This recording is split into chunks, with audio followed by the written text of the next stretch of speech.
Full house today. Wonderful.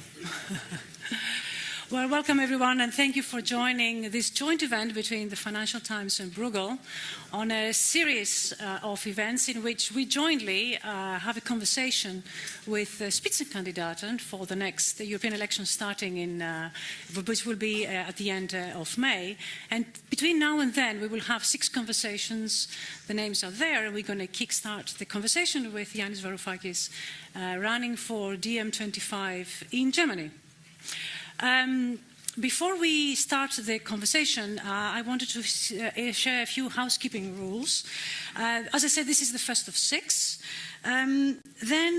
We encourage you to ask questions throughout the conversation here, but we will do this through Slido.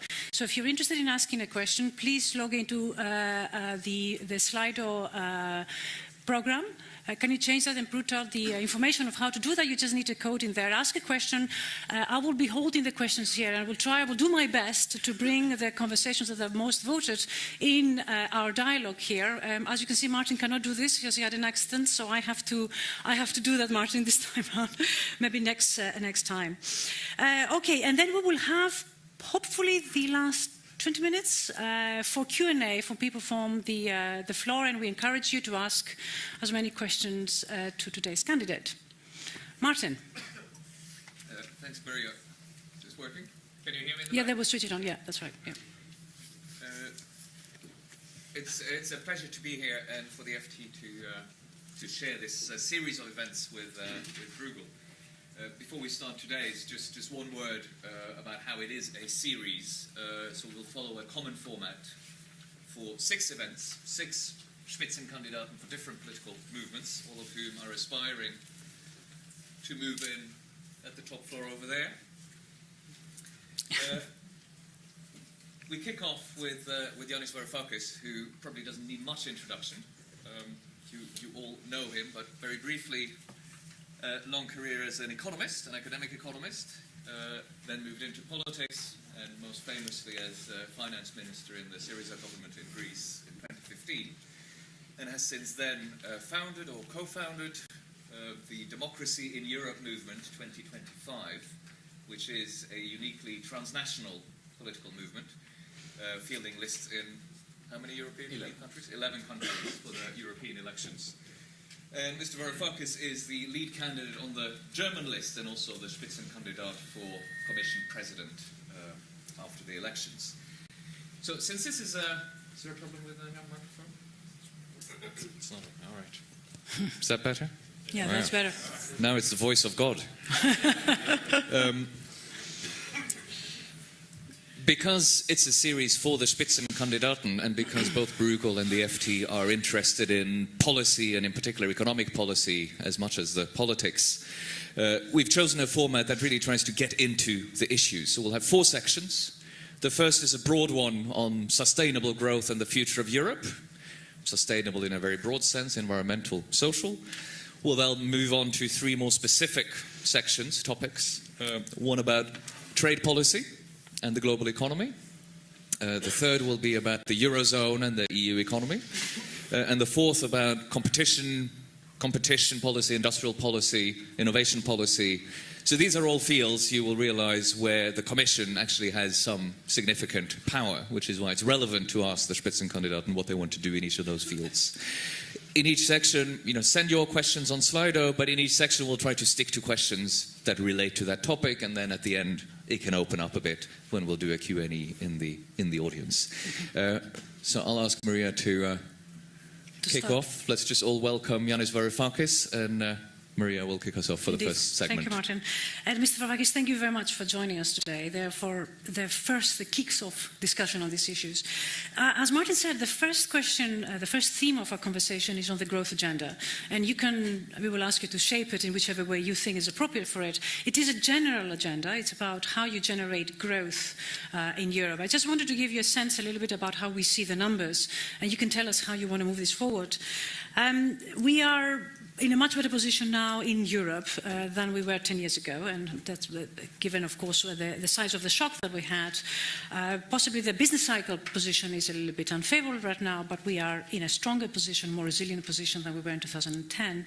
But there is a problem of productivity in Europe, and particularly if you compare that to the US, in particular to China, you will see that Europe is a productivity laggard. And if you want to talk about growth, as I'm sure you will, you need to have an idea of where productivity will come from in the context of a transformative era with a digital, geopolitical, multilateralism. All of these issues that we'll have an opportunity to go in a little bit further down the line are actually debated, and there is an uncertainty as to where the new normal is going to lead to. In your view, how do you propose, and particularly if you were to become the president of the EU Commission, how would you set a growth agenda that is going to tackle the lagging of productivity in Europe? To begin with, thank you for the invitation, Maria, Martin, Bruegel. I have benefited personally enormously from reading the staff papers that come out of this fine institution for years now. A reader of the Financial Times ever since I was too young. Yes. Not necessarily a good thing, but I have. It's like Jacob Rees-Mogg. That's one thing you have in common. I was trying to be polite about it. And you are beginning to insult me by such analogies. Since you mentioned the dreaded gentleman, I think that we all here should send a message of solidarity with our friends in the United Kingdom for what it is that they are going through. And to always say to them that they will always be part of Europe, independently of this dog's Brexit of a process. Okay. To your question, Maria. To begin with, we have to be honest with each other. Yes, things are better than in 2010, but this is not saying much, because 2010 was a complete colossal catastrophe. We had inflicted a grave wound upon the European Union.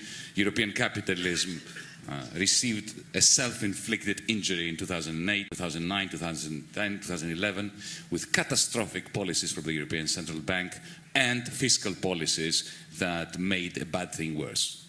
The fact that we may be better today than we were in 2010 is not something to celebrate, because we're not that much better.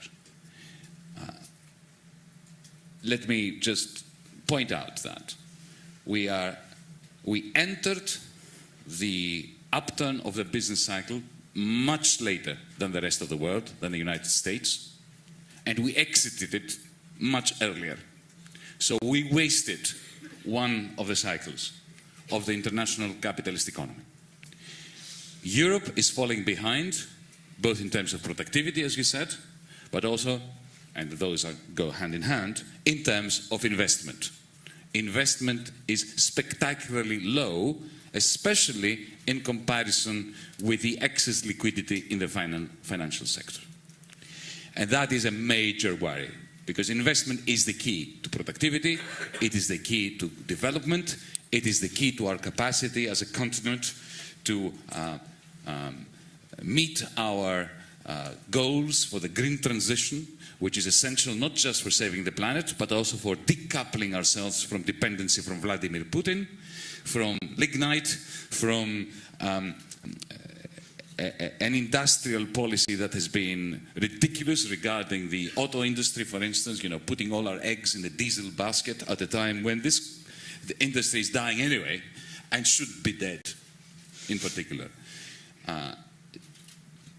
But let me be precise in what our political vehicle, the European Spring, that is running across Europe, that DiEM25 has put together with all our partners across Europe. We launched, by the way, yesterday at the wonderful Bozar Theatre, and it was wonderful to have all those representatives from Portugal, from Finland, from Denmark, from Greece, from France, from Belgium, putting forward answers to questions like yours that are common to all of us, answers that will be the foundation of our common platform and program across Europe. This is the beauty of the European Parliament elections. It's a journey, not a destination. It doesn't matter really what happens in the European Parliament, as far as I'm concerned. What matters is that we can have this discussion in every country in Europe at the same time, with the opportunity of the European Parliament election. So, let me put it very simply. We need 5% of GDP, Eurozone GDP, to be invested every year in good quality, green transition related jobs.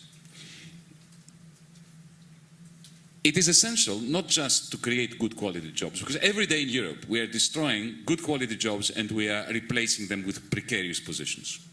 Every day we are missing opportunities to catch up on the front of automation and renewable energy with the Chinese and even with the United States. Every day we're falling behind this way.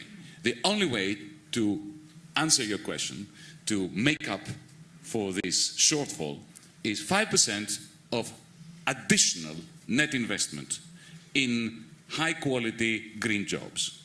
Where will the money come from? Well, we have an idea, and I would like to hear Martin's view on this and your view on this. It can't come from taxation, at least not in the short run. We're not against increasing taxes, and harmonizing taxes is all very important. But anyone who says that we can have a genuine boost of productivity and green investment out of increasing taxes in the short run is delusional. But we have a magnificent institution in Europe. It's called the European Investment Bank. You're all familiar with it. It has the capacity to issue bonds worth 500 billion every year for 5 years with the support of the ECB. Imagine a press conference where the European Union Council President Mr. Tusk, the European Investment Bank President and the European Central Bank are represented, and they make this announcement that we're going to create a fund for investing into green energy, not Greek, green energy, green transport, transition in manufacturing, especially the auto industry, and agriculture, away from the CAP catastrophic tendency of reproducing problems and browning our fields.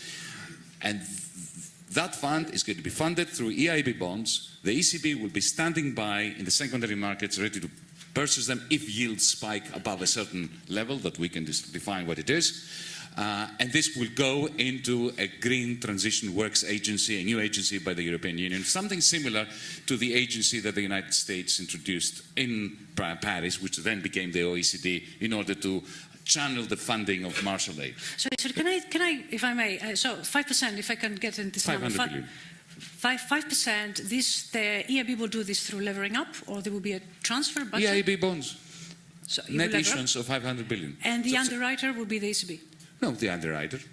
The ECB makes an announcement that if yields spike beyond, you don't need to call it an underwriter because there's no commitment, just an announcement. That announcement will be enough. Why is that? It would be enough? Because if you've got, think about it now. German pension funds are being crushed by negative interest rates.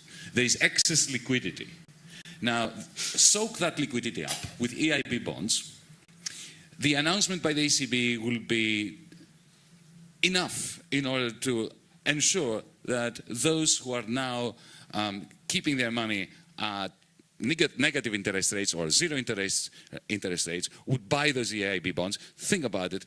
I mean, let's remind ourselves of the fact that there is a shortage, a scarcity of safe assets in Europe.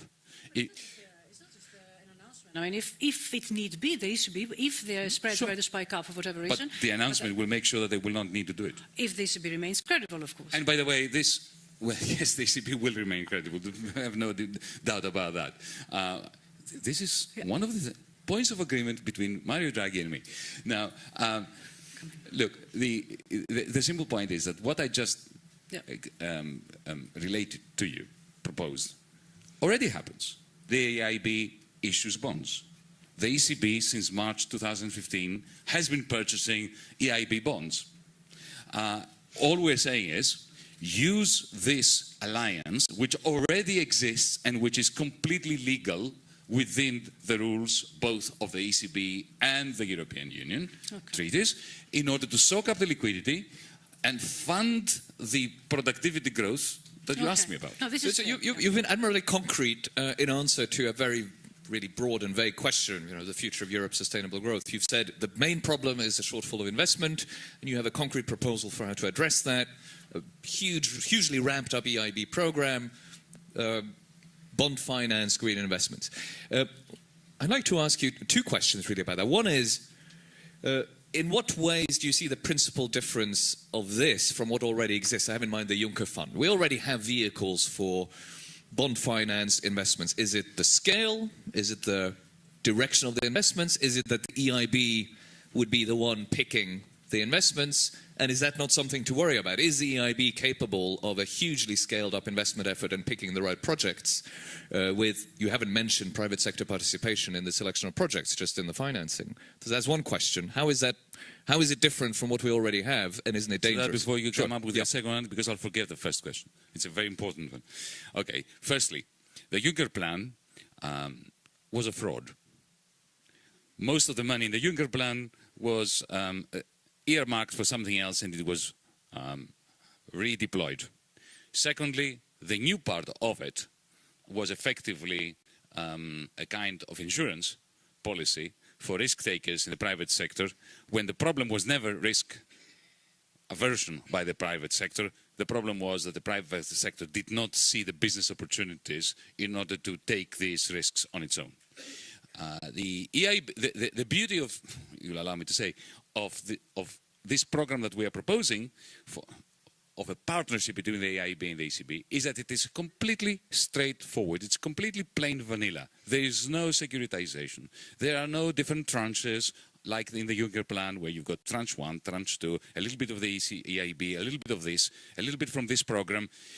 Complexity, we should have learned that lesson from 2008, is not a good guide in the middle of a crisis. EIB bonds, everybody knows what they are. They are credible. They are AAA rated. The ECB has been buying them. The ECB's credibility, you can tell, has not been damaged by the fact that it printed 2.7 trillion to buy questionable assets. Whereas now, what we are suggesting is not to buy questionable assets, but to buy genuine EIB copper-plated bonds. The second point in your question, which is very important, and I need to clarify that so that there's no confusion. Nobody says that the EIB should pick the projects. The EIB cannot do that. They don't have the capacity to increase the portfolio of their projects. This is why we are proposing the creation of a Green Transitions Works Agency. So the EIB will be creating the funding basis for the agency's work, the purpose of which will be to identify the areas. We need a common energy union. Somebody has to design that. I do believe that the European Union has the capacity to create a Green Transition Works Agency that will design this properly if it is funded. So the EIB-ECB collaboration funds it, and the new agency implements it. Chosen by a public agency. It's not about subsidizing market-based, privately chosen, but qualifying investments. Think of the Marshall Plan. The Marshall Plan was the greatest boost to private enterprise in the history of Europe. It was public money. It was channeled through a public works pan-European agency in Paris. And it created new private enterprises and boosted existing ones. Why can't we do the same thing? And in a way that saves the planet, decouples Europe's energy supply from Russia, and creates good quality jobs. So if I may, because we are running out of time on this theme, but there's an interesting question. I wanted to go back to the sustainability part of it. Of course, the green component is a huge part of your agenda. Give us 2 more steps. You gave us 1 step, but how would you promote the green agenda and ensure that the EU goes carbon-free? Well, investing in green transition is not enough. We need caps on physical growth. I want to see infinite growth when it comes to education, to the health service that fixed Martin's arm so beautifully the other day, caring for elderly people, for communities. We can have massive growth there.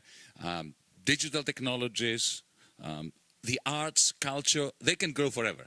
But the amount of carbon dioxide that we emit, the amount of cement that we use, the amount of fossil fuels that we dig out of our land, of the earth, those must be capped. And within those limits, we must also have a taxation policy. Think about the Gilets jaunes in France. They were inspired by the increase in the diesel tax. Now, I want to see diesel taxes, diesel taxes quadruple. But I don't want to see a family in rural France that can't make ends meet have to pay that huge tax, when at the same time they switch on television, they find out that the wealth tax for the rich is coming down. So we believe in neutral taxation. So increased quadruple, boost diesel taxes, carbon taxes, but at the same time make it a neutral tax, so you return this to the poorer Europeans so they can feel that Europe is working for them, it is giving them the opportunity to go green. On distribution, that's, of course, I understand that. There will be distribution elements there. But if I understand you correctly, you do foresee an uphaul of the industry in Europe in order to put the physical caps that you deem necessary in order for Europe to decarbonize. Now, we'll come back to some of this. It's a great business opportunity for private enterprise to, you see, there are two ways of maximizing efficiency. One is to keep the denominator constant and try to boost the numerator. The other is to keep the numerator constant and reduce the denominator. Sure, no, well, it's clear. I think we should move to the three now topics which are specific to the competence of the European Commission and something that we would ask you to give us a views on. First one is trade. Martin, you can lead us. So let's talk about trade, because trade is perhaps where the European Commission has the most autonomy, or at least independent power to push an agenda. I think, and also trade is very important for Europe. I think we have a slide coming up that just shows the importance of trade for Europe. But we've had, so this is this shows the amount of trade in trillion euros, total exports from EU countries. If you look at the right, that's intra-European trade, just to illustrate how the collaboration that the European project has been is very largely an economic trade collaboration. The trade inside Europe dwarfs global trade between the big trading blocs. But even European extra-EU trade is as big as China and bigger than the US. So just to focus minds on how important this area is. Now, in the last couple of years, certainly after Brexit, the Brexit referendum and the election of Trump, you've seen the Commission trying to double down on a trade liberalization, being a trade leader agenda. At the same time, it's been quite willing to retaliate against the protectionism from the Trump administration. Both of which have been controversial. We remember the controversy around the CETA agreement. There's a lot of nervousness and disagreement about how exactly to react to Trumpian protectionism. If there were a Varoufakis Commission, what would its trade agenda be? We are firm believers in the importance of trade and in free trade.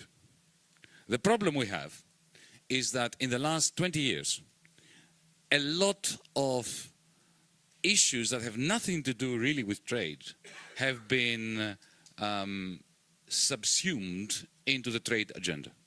So it's one thing to say we want free trade of goods and services. It's quite another to accept the legal or paralegal processes of TTIP and various other free trade agreements where you have the authority of national parliaments, of the European Parliament, being usurped by a shadowy, private sector-based adjudication process, whereby whole governments, even the European Union, can be taken to task by multinational corporations whose patents or rights in their own conception. This refers to investor-state dispute settlement. So let's separate the two. Our administration, if we ever have this chance, is going to be a great supporter of boosting trade, while at the same time having transparency and maintaining a democratic process by which to control the rules of trading, the rules of constraining the ways in which, for instance, multinational companies will want to introduce chlorinated chicken in Europe, or to introduce genetic engineering that goes against the edicts that we have agreed as citizens. That's point number one. You mentioned trade wars. We're very worried about trade wars. trade wars are detrimental to the interests of the planet, of humanity. But look at the way in which Donald Trump has managed to divide Europe and increasingly to rule over us. I'll just give you an example, which you know very well, because I've read about it also in the Financial Times. Cars. Donald Trump threatens to slap a 25% tariff on German cars coming into the United States. And suddenly, a division line emerges in Europe because Angela Merkel, in a panic mode, says to Trump, or indicates to the American administration, look, this is terrible, let's not do that, let's go to 0%. Now, 0% sounds good. I'm not in favor of tariffs, personally speaking, right?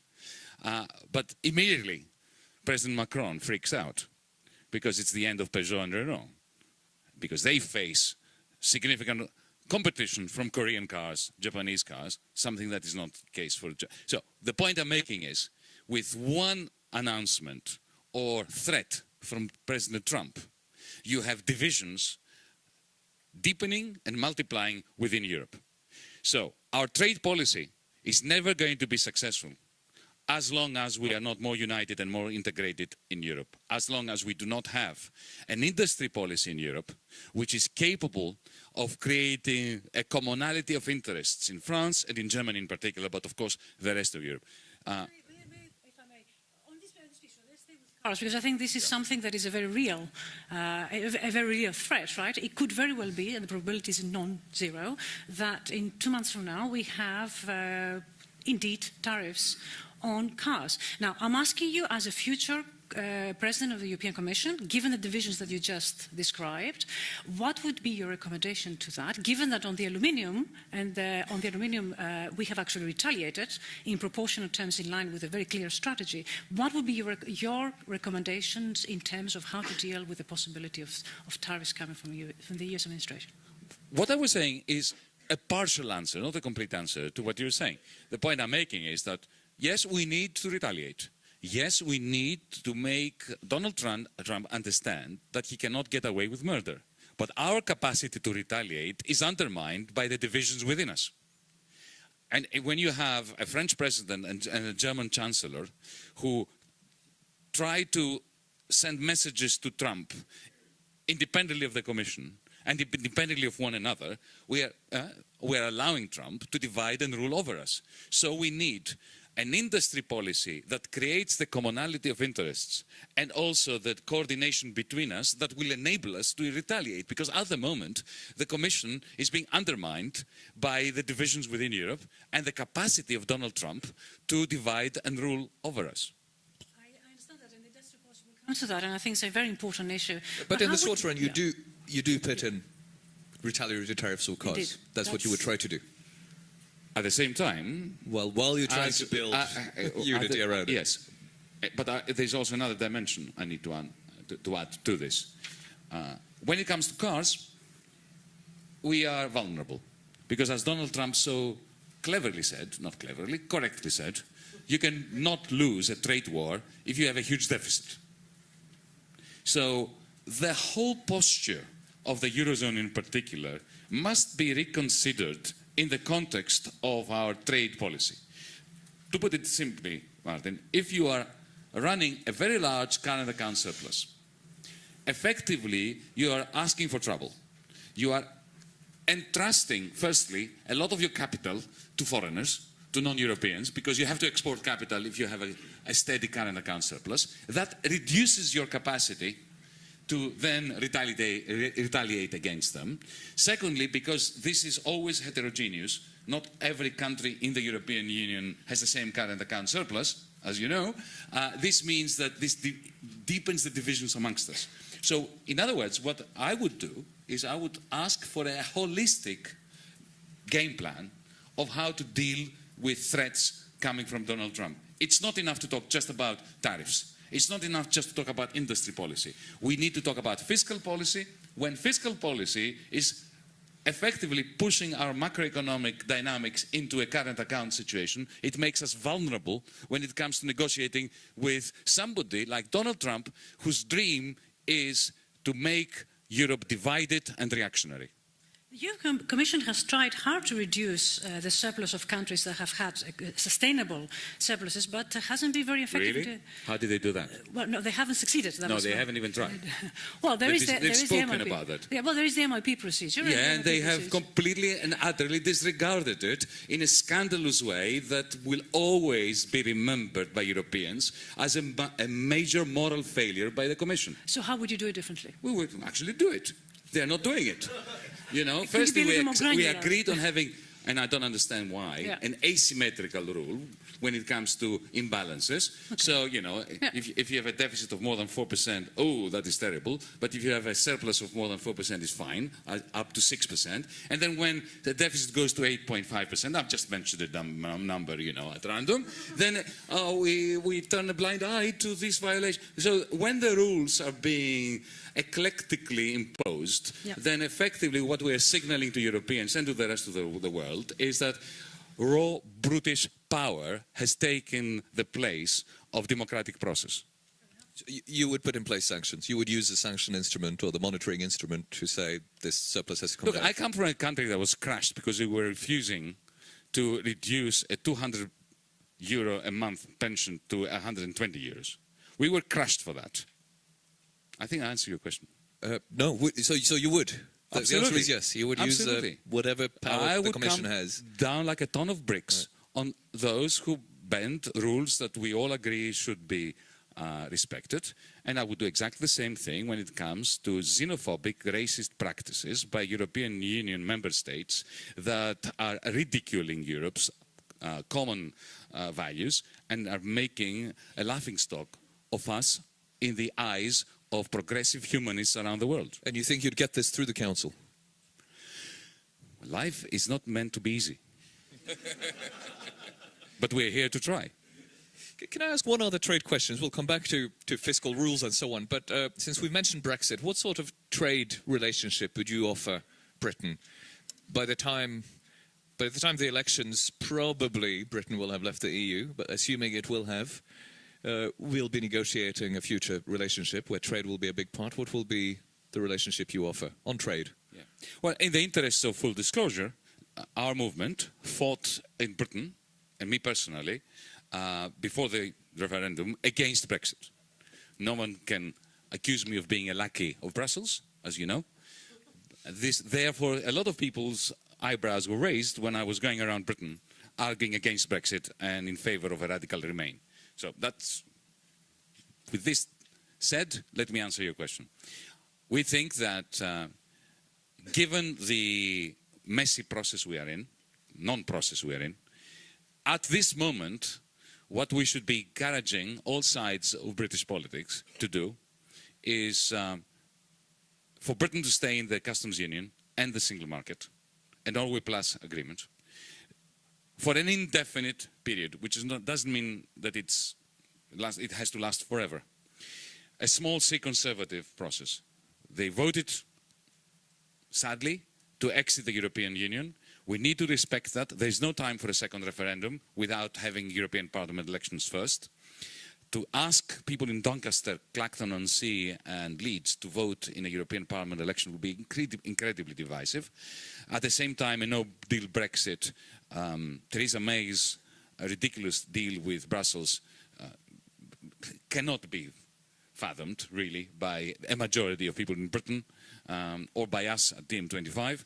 So a mostly conservative solution would be, formally, Britain is out of the EU, it stays in the single market, it stays in the customs union, and that gives the British people an opportunity to have the people's debate, which is necessary before a second referendum, that can then decide in 5 years' time, 6 years' time, 3 years' time, however long it takes for them to have this conversation amongst themselves, whether they want to rejoin the EU or to do something else. The backstop will remain in place in the background, the Irish backstop? Well, if they are in the customs union and the single market, we can forget about that silly backstop. Even if they end up leaving? later. Look, can you stop Norway from leaving the EFTA region? But there's no equivalent of the IRA in Norway. No, but there is, you know, a border with Sweden. There is, the point I'm making is this. There's no way you can convince the people of Britain to accept that they will be held by Brussels into a customs union forever. Forever is a very long time. And, you know, I don't even believe that there is any international court that would be able to police such an agreement, even if the British Parliament consented to it. What I think where Brussels is right is when Theresa May draws those silly red lines. She says, I want to get out by 2021. I don't want a hard border in Ireland. I want to end freedom of movement, but I want every part of the cake and eat it. Brussels has to say what it says. The backstop was important. You know, to say, look, you're going to leave in 2 years, but at least you need to guarantee that there will be no hard border because of the IRA, because of the, don't forget the Protestant terrorists. Huh? It's a two-way process there. So I understand why Mr. Barnier had to be firm on the backstop. But if Britain agrees to staying indefinitely in the customs union and the single market, we can move on from there. Can I go back to trade, because we need to move on in a minute, but on the trade issue, you came quite strong against the current US administration trade policy vis-à-vis Europe. You came out very strong also as a free trader, provided there are issues that are satisfied. Do you think that the European antagonism against the US is a way of preserving the EU's interest in the global setting? And by that I mean the multilateral system engaging with the rest of the world. I need to stop in a minute, but I mean, is the EU strategy correct to antagonize the US, and up to what point?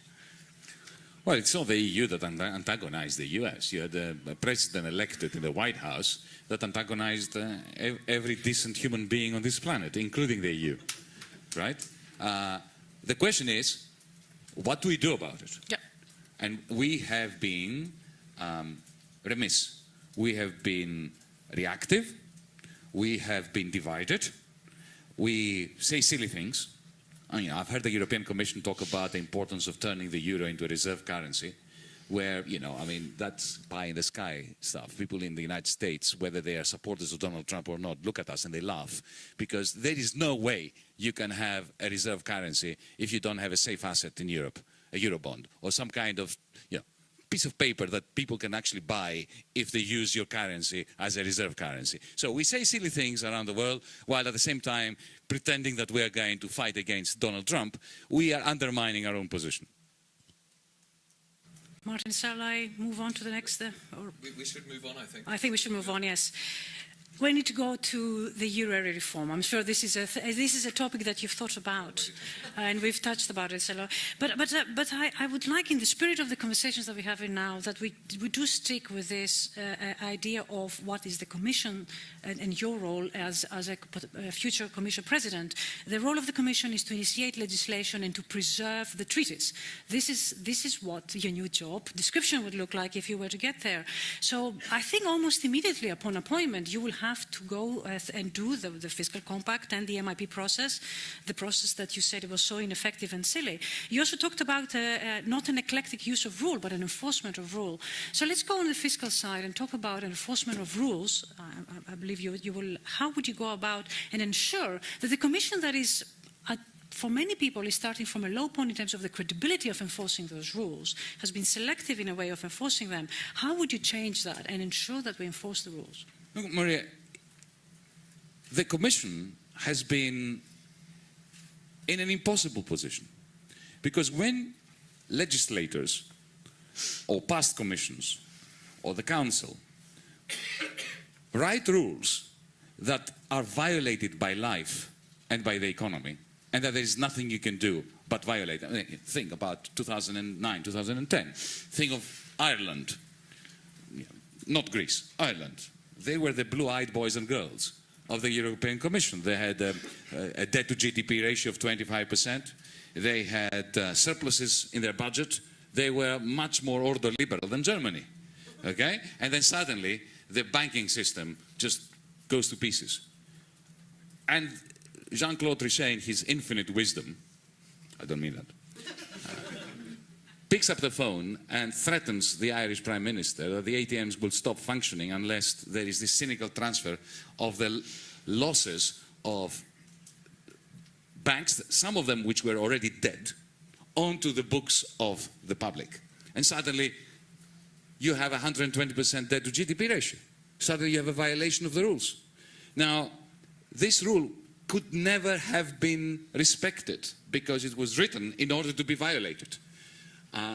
Similarly, when it came to, for instance, when I was in the ministry, I remember there was a moment when I had to repay the IMF and repay the European Central Bank, and there was no money to do it. And the European Central Bank was simultaneously reducing the amount of money that the commercial banks in Greece could invest in treasury bills of the state, while also asking for me, as the Minister of Finance, to pay back the ECB for bonds that Trichet had purchased. At that point, they were violating their own rules with the proposals they were coming to me with. And you know what the proposals were? That I should allow the private banks to issue IOUs of billions, given in view of the fact that they were bankrupt, while at the same time asking me as the finance minister to give a guarantee to those. So the finance minister of a bankrupt state was meant to be underwriting the IOUs of bankrupt banks so that we can then take those IOUs and give it to the ECB to give us liquidity, to give it back to the ECB. Now, what can the European Commission do? What can Mario Draghi do when you have all these rules and institutions that are not fit for purpose? So, to answer your question, what do we do? What would I be doing? I would say, okay, first, we need to stabilize the Eurozone economy. First, we need to move away from the silliness of the fiscal compact, which, as you know, from a macroeconomic point of view, to impose on Italy at a time of renewed recession, additional austerity, on the basis of a rule that macroeconomically can never be defined in any way that does not involve a political decision as to what the structural surplus is, right? This can never be observed. It is always going to be politically decided what it is. In other words, you are politicizing decisions that are supposed to be technocratic. So, what we need is to bring Europe out of this imbalance. At the moment, as we speak, what I would say to the European Parliament, to the European Commission, to the European Council is this. We have countries where the growth rate is below the average interest rate, and we have countries where the growth rate is above. As long as we have that, we have imbalances that are increasing, and we have centrifugal forces that are tearing us apart, and they are the best gift for somebody like Matteo Salvini. We need to stop this. This is why we need to integrate the answer to your question with the Green New Deal, with the increase of investment that will allow us to lessen and to reduce the macroeconomic imbalances. That's the first thing you need to do. And the second thing is to have the discussion we never had about how we need to rewrite the rules in a way that we can then aspire to staying within them. Because when you have rules that can never be respected, then you have arbitrary power. Then you have poor Mario Draghi trying to find a way of bending the rules in a way that is politically sustainable. But he cannot respect his own rules. If he tried to respect his own rules, then there would be no Eurozone today. So this is a deep reform program that involves rewriting treaties and so on, and many people will agree with you on it, but you still have to, as Commission President, you would still have to do the day-to-day decision-making. So how do you have a vision for how things could be made better? You still have to act in the short term. So take one example. From what I understand from what you're saying, the budget that Italy proposed last autumn, you would not oppose it. Oh, your commission would have said, this is fine. No, I'm not taking sides here on the side of Salvini. I prefer to die than do that. I do. Now, let me answer this. It is important, as President of the European Commission, to try to respect the rules, because otherwise you lose credibility, especially in a place called Germany. Yeah? But at the same time, you have to do it in a way that helps our social economy, doesn't damage it. So let me answer your fantastic question very precisely. What would I have done when facing the new government in Italy last year? I would have said to them, firstly, your tax cuts out. They are not growth-oriented. The last thing that rich people in Italy who are sending their money to Luxembourg and to Frankfurt need is a tax cut. So that comes out. Your program for removing poverty, they call it basic income. It's not basic income. It's just a kind of an unemployment benefit, yes. That goes ahead. The problem with Italy is that it lacks investment. You cannot fund investment through taxation because of the fiscal rules and so on. So here is a deal. We reduce your deficit below the 2.4% you want, closer to the fiscal compact rules in order to show respect for the rules, even if we don't like the rules.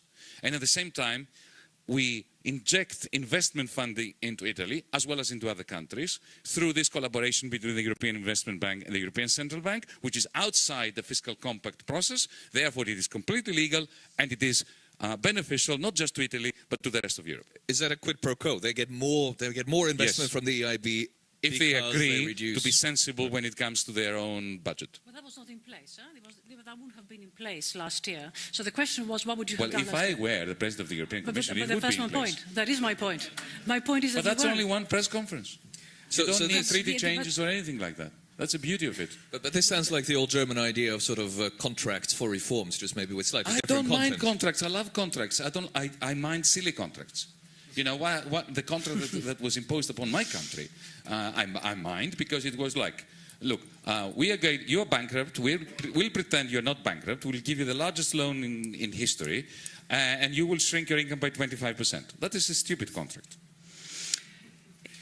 So just to understand it very clearly, you would be saying, we will direct the EIB to put more investment into your country if you redesign your budget in ways that we think is more conducive to growth. Why not? Isn't that a good idea? Is it democratic? And also, it's absolutely democratic. Because what you're saying is, you need investment. In any case, look, I'm a Greek, right? I mean, almost Italian. So as a Greek and almost Italian, I don't trust the Greek state. And I certainly, by association, I don't trust the Italian state. If you come to Greece, for instance, right? Look at the Athens metro and look at the bridge connecting the Peloponnese to the mainland. I'm making this point because one was created through structural funding that went through the Greek government, the metro. It took 10 years longer and cost 3 times as much. And if you look at the bridge, magnificent bridge, very beautiful bridge. Do you know the one? It's connecting the Peloponnese to the mainland. EIB, on budget, on time. So I don't see why this is undemocratic, especially if we Europeans have enabled the next European Parliament and the next European Commission through the program of the European Spring and DiEM25 to do precisely that. We need to move on, actually, if I may. They have a map here which is designed to show the performance in Europe in terms of convergence. And what you see here is, as red or slightly orange are the ones that are underperforming, and here is done on GDP growth. And what is green is performed vis-à-vis the past, is performing above its trend line. This is the environment in which, as an ex-President Commission, you will have to come in. You see regional actually divergences, not only country divergence. So that is, of course, an interesting dimension for the Commission to think about how to enable regional convergence, not only country convergence. But I want to talk a little bit about the conditions in which, if you were to become the President of the Commission, you will have to operate.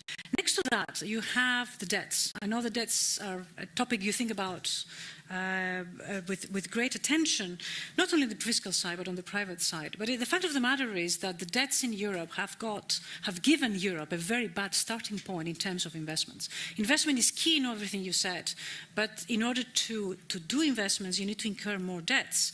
And we are starting from a very disadvantageous position, both on the fiscal side, so the governments across Europe, with variations, very important variations, are very highly indebted, but also on the private side, we have huge debts. So the agenda for growth and investment needs to happen, needs to be implemented starting from a position which is very unfavorable. And given the growth agenda, given the growth performance that you see here, how do you propose to promote this investment agenda in your next leadership? Well, that's a brilliant point, and you're quite right. Debt and convergence have to be looked at as symptoms or parts of the same system of equations, of the same process. What is fundamentally insightful about this picture is, if you come to think of it, the euro was in the end pointless, because the greatest convergence did not happen within the eurozone. The greatest convergence happened between the successful countries in the eurozone, like Germany and the Netherlands, and countries like Poland, Hungary, and the Czech Republic. That is where you have remarkable convergence. Now, why did that happen? Of course, it had nothing to do with the currency. It had to do with the fact there was a lot of direct investment from German industry and Dutch industries and Austrian industries into Poland, Hungary, and the Czech Republic. Whereas Portugal, Greece, Ireland, what did we get? We get a tsunami of loans, private loans, initially, mostly, but also in the case of Greece, public loans, which that doesn't really matter that much, because in Ireland the money went from Frankfurt from private banks to Anglo-Irish, from there to the developers, then the thing blew up and we went back to the accounts, the public accounts, became public debt. In Greece it went directly into the Greek state. The Greek state gave it to developers to build roads at exorbitant prices and Olympic works and so on, right? Olympic Games facilities. In the end, we have a eurozone that has created a flooding of loans into the periphery. Those were unproductively invested, created bubbles, they collapsed, and that goes hand in hand. You see, this is the bridge, you know this very well. This is what connects the high levels of private and public debt in the countries that did not manage to converge, unlike Hungary, Czech Republic, and Poland. So this is why I keep insisting right from the beginning that even though we like to compartmentalize the discussion, you know, trade, the euro reforms, convergence, and debt, this is one thing. We should have a holistic approach to this. When money goes from a Frankfurt bank to a Greek bank, and then it becomes a bubble of real estate in Athens or Thessaloniki, right? That means no convergence and at some point unsustainable debt. So we need a debt structure to begin with, because we have this legacy of unsustainable private and public debts. We need a debt structure. And at the same time, we need an industry policy, an investment policy that is pan-European to prevent the new bubbles from forming and bursting, and also to help absorb some of the losses and the debts. Just to follow up on this, because your holistic approach in your party program has a lot of radical, concrete proposals. So one is for this debt restructuring to take place through a refinancing of public debt with long-term, low-interest ECB loans. That would presumably require huge political intervention, possibly treaty change. Another element is a tax on net current account surpluses and capital exporters, in what you call a political surplus recycling mechanism, which also would be seen, certainly in Germany, as a huge scale of interference and economically punitive of success. But these are the sort of things that you're proposing. I mean, how do you hope at all to be able to move in that direction? Through dialogue and persuasion. Certainly not through force. And also you do accept these would take huge legislative changes. You see, right? You mentioned the surplus recycling mechanism. This is for the long term. This is not something that we are proposing for the next 5 years. But it's an idea, and you can understand why, of a vision of a stable Europe for the future. For now, what we are proposing is this EIB-ECB collaboration that would be very beneficial to the Swabian housewife whose pension fund is being crushed by the excess liquidity that causes the negative interest rates. It's not Draghi. Draghi is just a messenger. So I think that it is possible, and I do this because this is why I'm campaigning in Germany. as a former Greek finance minister, we need to break the mold of European politics. We need to have transnational politics because we say, look, stop thinking of this as a zero-sum game. It's not the Greeks versus the Germans. Half of the German population is finding it today harder to make ends meet than they did 10 years ago. And this is a scandal for a country laboring under 4 surpluses: a trade surplus, a federal government surplus, corporation surplus, and household savings. So I believe that if we have a genuine conversation, and this is my experience when I'm going around Germany, even Christian Democrats and Free Democrats, we can have this conversation, but that conversation has never been had because it has been silenced by the lie that whenever a non-German voice talks about Euro reform, they want our money. They want Germany to pay for things. Germany is paying for things. My criticism of Germany, of the German political class, is not that they have not been paying for the rest of Europe. My criticism is they've been paying too much and they've been wasting their money. And in the process, they are celebrating a trade surplus which is forcing them to entrust their savings with foreigners, that they are misusing those savings. So in a sense, everybody can get better off if we have this conversation. So to answer your question more directly and not to take too long, the first few steps are steps where we can have consensus. Later on, once we establish this consensus and then you have trust building, then you can have, suddenly we move beyond the zero-sum game mentality. And we can see that there is a common interest. When you say to people that we need a European clearing union, we need to, not so much to tax net exports, but to take a percentage of net exports and to recycle it in your interests too. Because if you recycle it within Europe, then you will have to rely less on Chinese demand for your cars and for your gadgets. Again, this has to happen through persuasion, but we must, in order to get there, we need to move beyond the politics of discontent and beyond the politics of biblical economics, where, you point moralistic fingers at one another. The Germans are looking at the Greeks or the Italians as lazy gits. The Italians and the Germans respond by saying, think of what you did in the 1940s. We need to move beyond that, to have this rational conversation. This is why I very much welcome today, and I thank you very much for having this conversation with me. I think we should move to the next. Yeah. Do you want to put in any questions from... Yeah, no, I'm looking to see if audience, some of these have been already raised. Go ahead. I think we need to start with the last conversation. So the last, the final segment before we go into an open Q&A is about this complex of issues under competition policy, industrial policy, digital policy, which we haven't mentioned yet, innovation policy. But you've touched on some of these things, so let's have a conversation about that. Let's start with a very concrete example. So we had a clash recently in the Alstom-Siemens merger question between Commissioner Vestager's view in particular, but the Commission as a whole, as an enforcer of competition policy, and a largely Franco-German view that there's a need for national champions. That the argument for national champions has different versions. One is we just need to be big, we need to have European Googles and so on. Another version is we need this to protect ourselves against China. And there's an additional worry that we are too squeamish about digital rights, data protection and so on to really compete in the new digital economy. Let's start with a very specific Alstom-Siemens case and kind of move out from there. If you had been Commission President ruling on that case, what view would you have taken?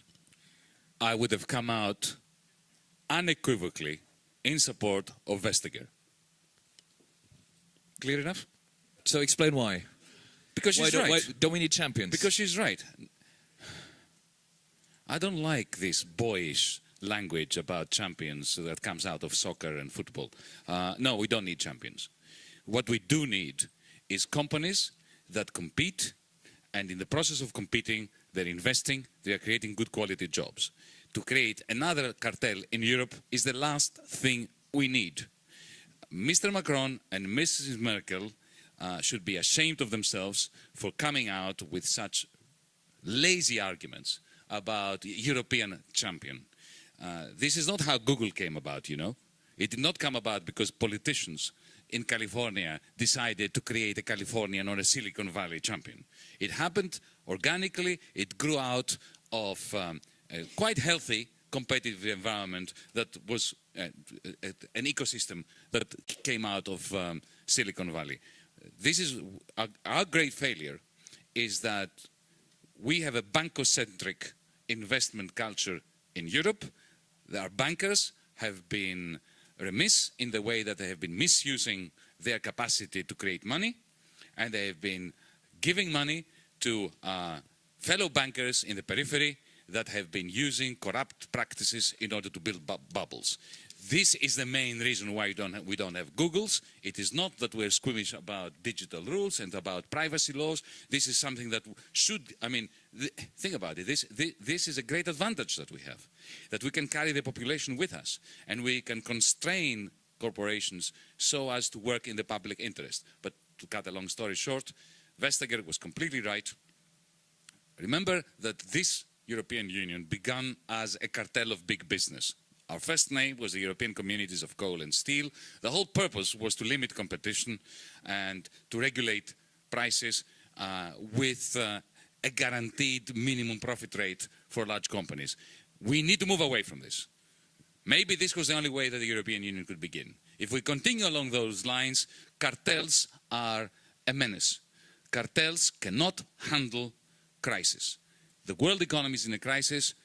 Cartels are precisely the opposite of what we need. We need to move beyond this mentality that we take together our large companies and we create yet a larger company that is not subject to competition. You're putting consumer welfare at the heart of it. And I mean, you know, there's a lot of sympathy for that. We're protecting competition policy has been very successful, and you're saying that we're continuing to do that. But here's a specific problem. We have an ambition. Europe has an ambition to be a global player. That's on one side. Then we have American megamoths that were created as a result of the industrial policy that you just described. And then you have China, which is an emerging economy that, you know, it wants a share of the pie and follows a very different model. A model that is not for us to decide whether it's a good model or a bad model. The fact of the matter is that it takes away the level playing field. So now you have an ambition as a European politician, as a consumer, to be a global player, but you have to compete with a model that is actually taking away the level playing field. I understand your blue sky thinking, but how do you reconcile the two? How do you come true to your ambitions, preserve the multilateral system, and at the same time allow China to come into the Europe under huge subsidies? What is the best response for Europe? Well, the best response is not to build cartels. Because as we know from Economics 101, monopoly profits come from restricting supply and from restricting the employment of good people doing good things. So you allow the Chinese to come in and then they build well, whichever... You see, listen, the Chinese are coming in because Sure. there is a dearth of investment in this continent. Sure. Okay? The reason why they're coming in through Italy, the reason why they went to Portugal, the reason why they are now in Paris is because we are failing to generate the investment that would give our businesses the opportunity to compete with them. Preserving low levels of investment as we are, while allowing existing large companies to get together, is going to reduce aggregate investment further. It is not, this is, if you want to give President Xi and the Chinese industrial complex a great gift, keep doing what we're doing.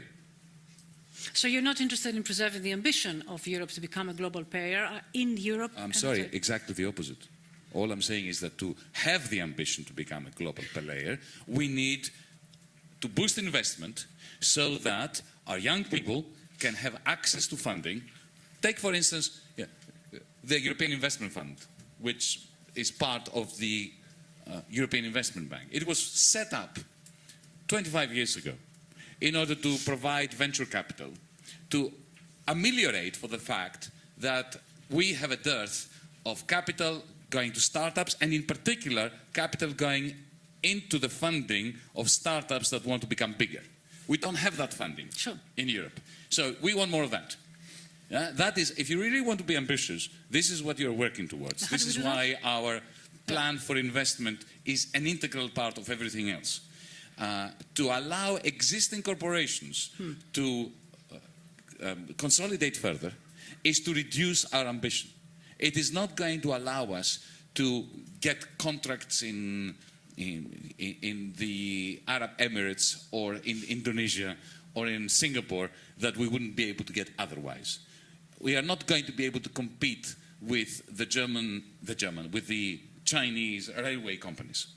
If we do that, we will be able to compete if we have a culture of investment in new technologies. We're falling behind automation. We are falling behind all those things. Why? Because of investment, not because we don't have a sufficiently high concentration ratio in our industry. But so somebody could agree with you on the investment question, agree and say, yes, we need a lot more investment, in particular in these innovative industries, and yet disagree on industrial policy and in particular industrial structure. And what they would say is, today, the most efficient scale is now global, not regional, and that's why the lack of scale is why there is no European Google. You know, we use an American search engine, we use American-created social media. The same might be true in some high-tech physical investment, like train, for example. People will say that industrial structure matters because the efficient scale is now global. And if we don't have companies or operations at a global scale, we will not be able to compete, no matter how much investment there is. So why would somebody saying that be wrong? Well, the reason is, I mean, of course, it's a legitimate position, but it's one that I disagree with very, very strongly. Because I can't see how you can create globally successful companies simply by merging existing companies. If you look at the way that the Chinese companies developed, it's not through consolidation. It is through investment. It is through specialization. Yeah? One company, CSC, got the patent from Kawasaki and Mitsui, and they built a fantastic train that no one had built before. It's not that first they consolidated by bringing together 3 or 4 companies and creating more monopoly power within China. It was by going into joint ventures with foreign companies, having innovative ideas, and taking risks, and being funded. This is what we need in Europe. Think of what is happening now, this crime against logic in Germany with the merger talks between Commerzbank and Deutsche Bank. This is also being portrayed as consolidation to have a global investment bank that competes with JP Morgan. Rubbish. This is not going to create a global competitor to JP Morgan. JP Morgan people are looking at this and they are laughing their heads off. Because all we're doing is we're marrying 2 zombies.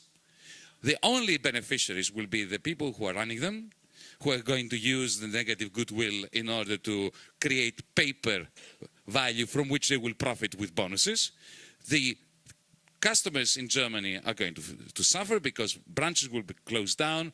Bank employees are going to suffer because they are going to be fired. And we're not going to have a global player in the international markets. So whenever you hear European champions, know that there are vested interests in there working against the interests of Europe.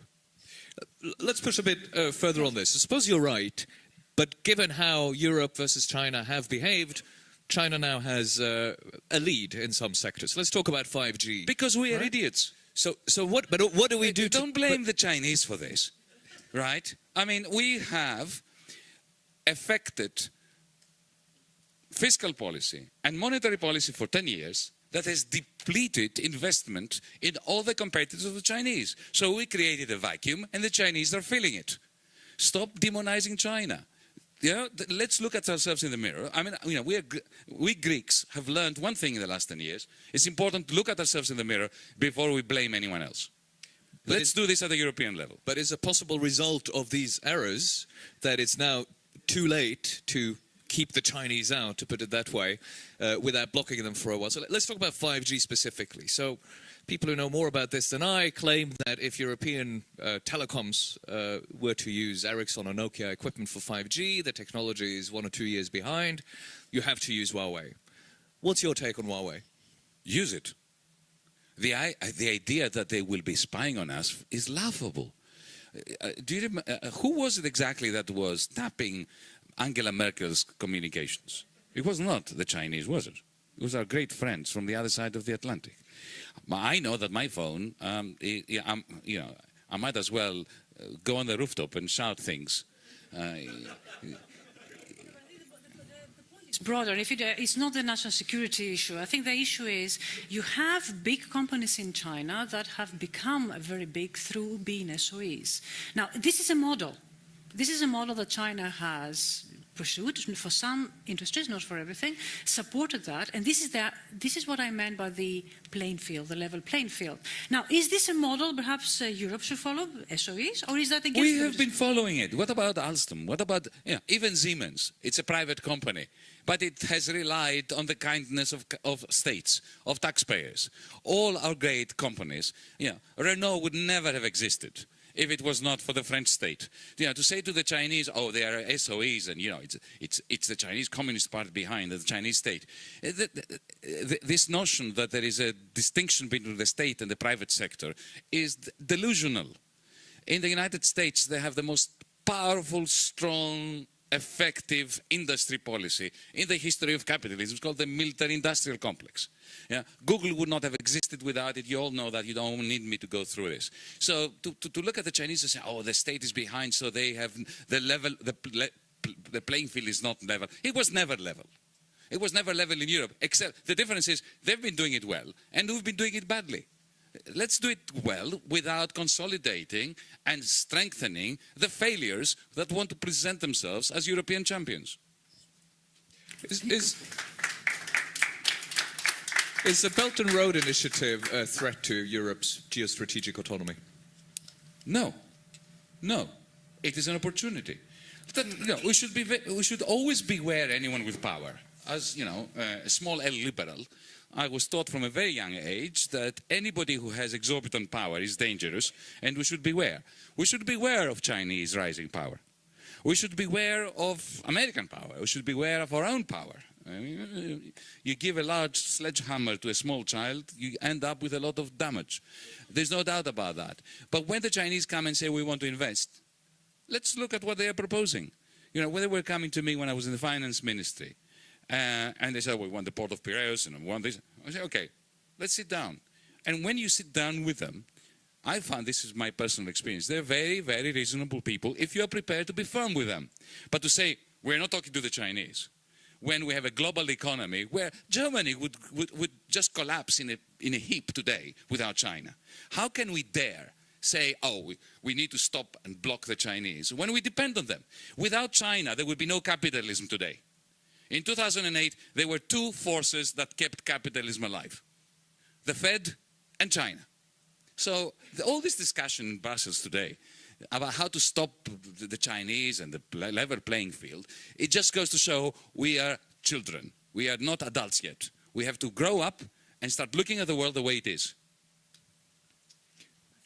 Most of the time, I think we should open up, Do you want to bring anything up from... I think there's got a lot of questions. Can I have a show of hands to see who might like to ask a question? And while I look at the hands, I'll be very clear that we would like questions, not speeches, because we have very little time, and many people want to talk and so on. So I'm going to take a couple of questions, and if they're not questions, I will cut you off. Let's the lady gather, here first, please. Here.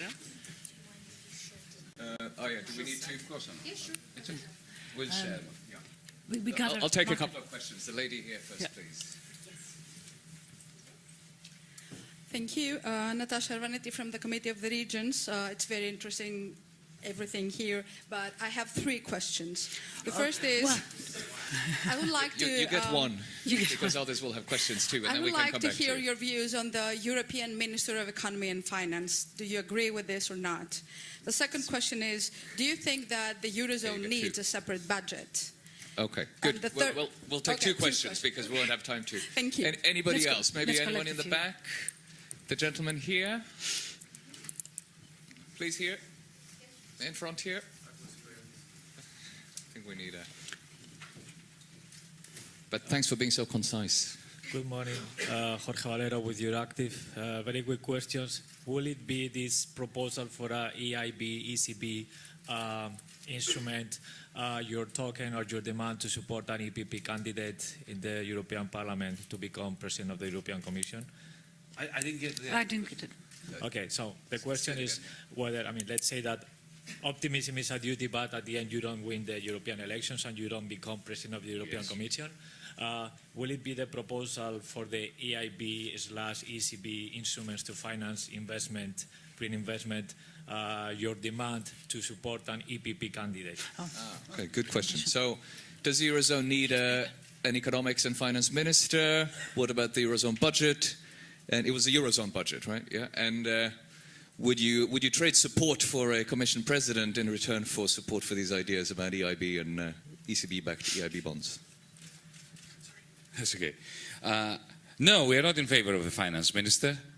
And we're not in favor of a finance minister because you can't really seriously have a finance minister without a finance ministry. And you cannot have a finance ministry without a capacity to tax and a capacity to borrow.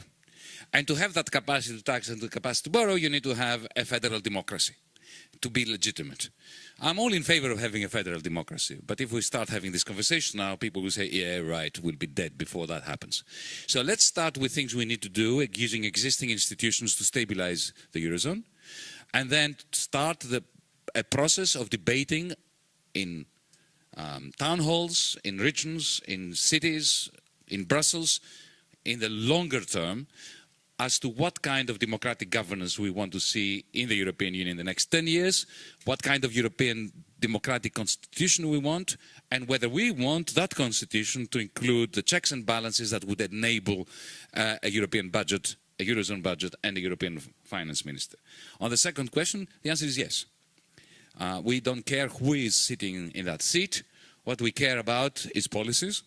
We want policies that make sense and that can make a difference to go ahead. So anybody that agrees with, or we can agree, we can have a compromise, of course, on things we consider to be a way forward for Europe, things that will bring us closer together, and things that will stop the centrifugal forces that are tearing us apart and giving rise to political monsters across the continent. We will then support whoever plays along with that. So just to be clear, you don't at the moment support a Eurozone budget? No, I don't. How can you have a Eurozone budget if you don't? I mean, look, it sounds good, doesn't it? I am a federalist. I want a federation, but I want a democratic federation. I want it to be legitimate. I want a constitution. I can't read the Lisbon Treaty. It was written in order to destroy the soul of those who read it. Okay? I want a constitution that is democratic and which creates a federal government that we can all vote for and whose decisions can be democratically checked. Until that happens, no, there can be no budget for the Eurozone. This is why Macron's idea was dead in the water even before it was launched. Because, what they ended up now with a line in the EU budget, which is macroeconomically insignificant. To have a macroeconomically significant budget, you need democratic legitimacy. So while waiting for that, let's have some investment, seems to be the position. Exactly. Maria, do we have any... Yes, actually, if I may here, this is one perhaps back to the euro reform. The ECB has a mandate defined in EU treaty. Wouldn't it be democratic for the ECB to decide by itself to change its mandate? Yes. Well, nobody's asking for the ECB to change his mandate. It cannot change his mandate. We have to change his mandate. But every proposal you heard from me and every proposal in our European Spring program is completely wholly within the letter of the law. Not necessarily the spirit of the law. But, that's okay. When, for instance, we propose a debt restructure based on an idea that initially came from this fine institution, the red and the blue debts, when we are proposing that the ECB intervenes or becomes a go-between member states and investors issuing ECB bonds in order to provide this loan conversion to reduce the interest payments in the long term for the blue part of the debt, the permissible part of the debt.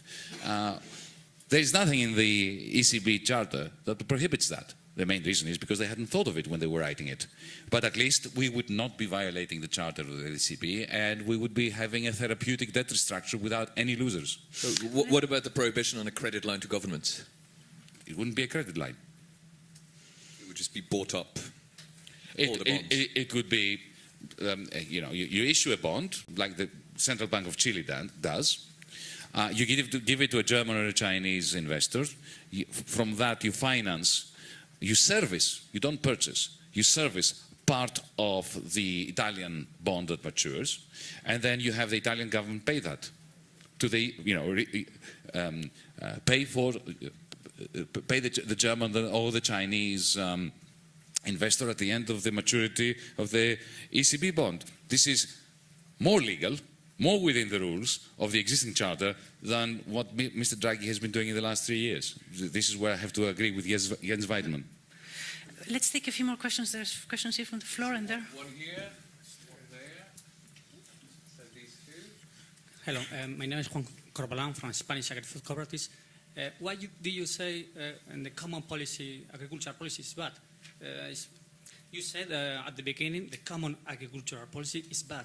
Why? What did you do as Commission President with this common agriculture? It's the only common policy in Europe. Okay. What did you do?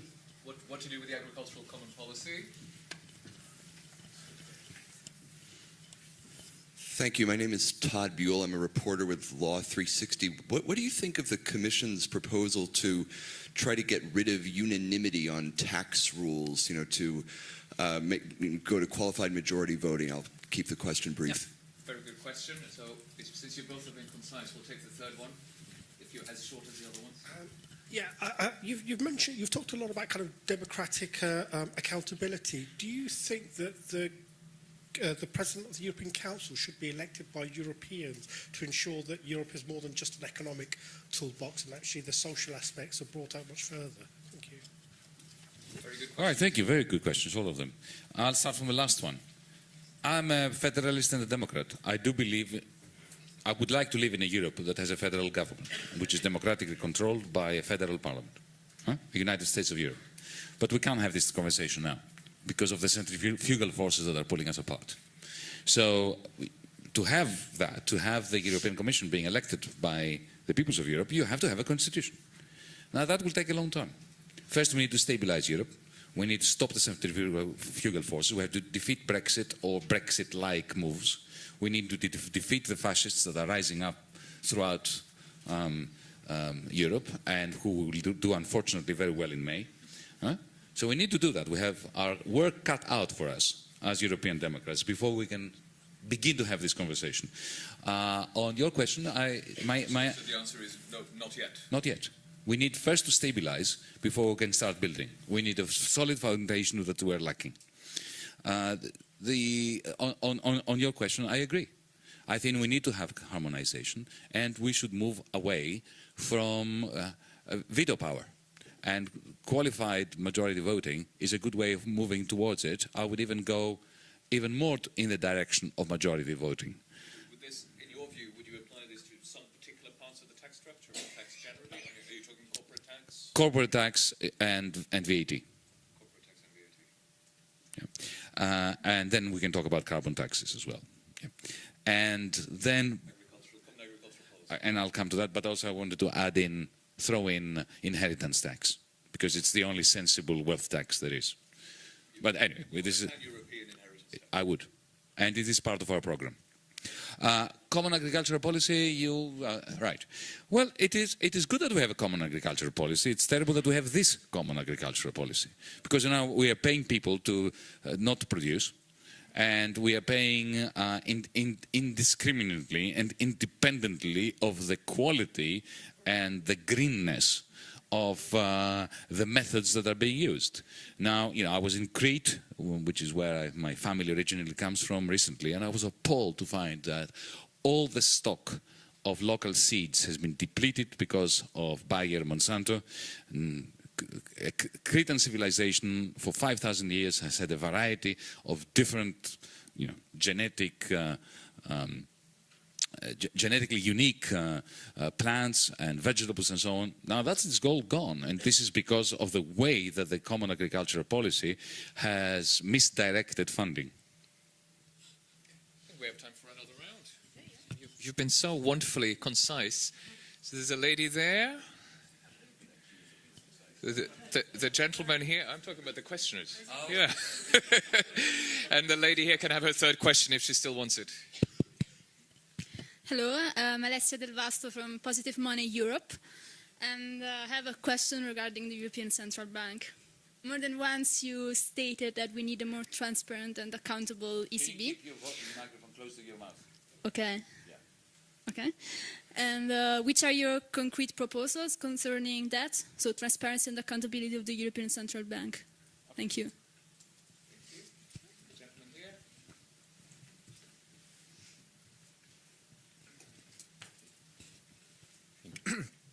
Javier Dot from Spain. Mr. Varoufakis, if you could change one thing of your political activity as Greek finance minister, what would you change? That's a good and concise question. The lady, if you want your third question. Yes, please. Thank you.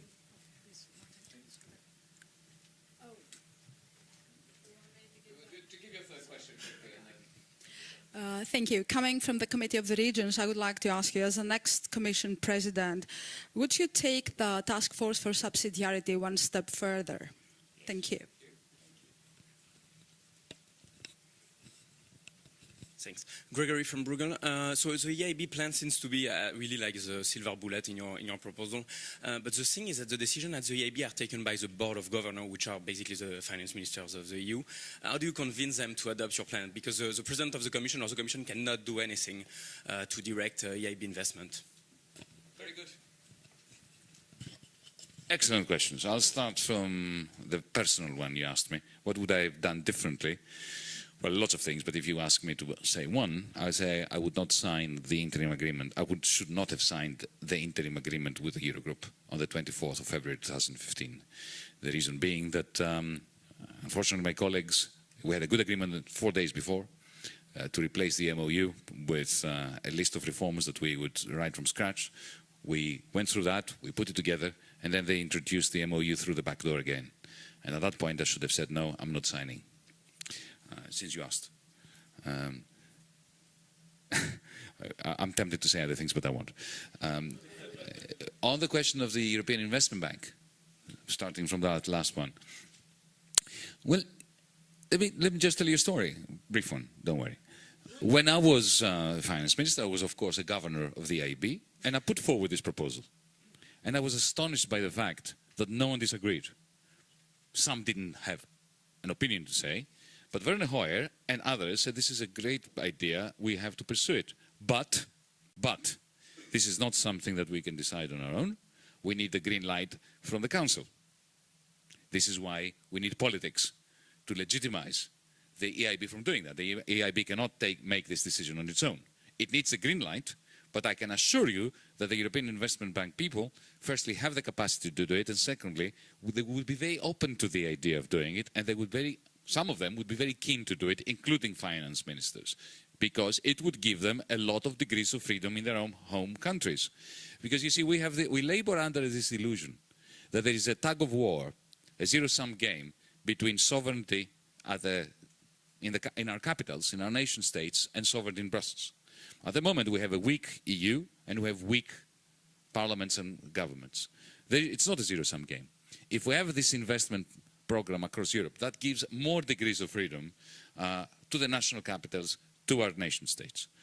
On the question of regions, this is a central plank in the European Springs and DiEM's program. I think that it's high time that the centrality of national governments should be sidestepped, should be pushed aside. It is important for municipalities, for regions, to have direct link with Brussels. It should be possible for Brussels to fund regions directly on the basis of business plans that make sense. Maybe in the context of the Green Transition Works Agency, this is something we could do, but to have regional developmental plans remain hostage of national governments is a major loss of opportunity for our regions and for our Europe. And finally, you asked me about transparency of the European Central Bank. Some of you may know that there was a very interesting story that emerged in 2015. After I resigned, somebody called me, I don't know whom, it was an anonymous telephone call, from within the European Central Bank to inform me that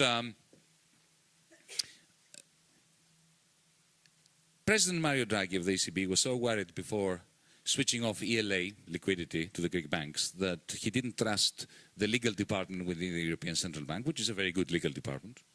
I assume it's a very good legal department. It's very expensive and very large. And he commissioned a legal opinion from a private firm. He needed a backup before switching off ELA. When we found that out, Fabio De Masi, member of the European Parliament, and myself wrote to Mr. Draghi, and we asked to see the legal opinion. If it was legal what you did, show us the legal opinion. It was purchased on the, using European funds. Maybe European citizens should be able to look at it. He said no, because of confidentiality, which is a joke, of course. Attorney-client privilege. That's what a lawyer tells you. But when you go to the client and say, look, you paid with my money for this, I want to see what the lawyer said to you. Confidentiality does not hold. So we took the matter further. We collected 35,000 signatures. Now we lost the case at the European courts. We are going to move to the European Court of Justice. Think about it. We have enabled a central bank, which is outside the political process, for better or for worse. We have enabled to shut down the banking system of a member state of the EU, of the Eurozone. No? And we don't even have the right as European citizens to find out what the legal opinion on such acts of exorbitant power was. That is not good, because such lack of transparency is not consistent with a democratic regime. Coming to an end, actually, but there is a question here which is very fitting, I think, for us closing this. And it is about where you see Europe in the next 10 years. Now, note, it's not about where you want it to be. That, I think, we gave as a flavor. But where do you think it's going in the next 10 years? It's a political decision of mine to refuse to answer. And I'll tell you why. I will explain it why. Because you see, it's not like predicting the weather. The beauty of natural science is that the weather doesn't give a damn about what we think. It will do whatever it will do. And then we can use our predictions and the discrepancy between what we predict and the weather in order to test the theory and to improve our scientific meteorological processes. But when it comes to politics, when it comes to our Europe, what we think determines what we do, and what we do shapes the future. So we have a moral right to abstain from predictions and to concentrate on doing that which we think is right. Okay, thank you very much. Thank you for coming.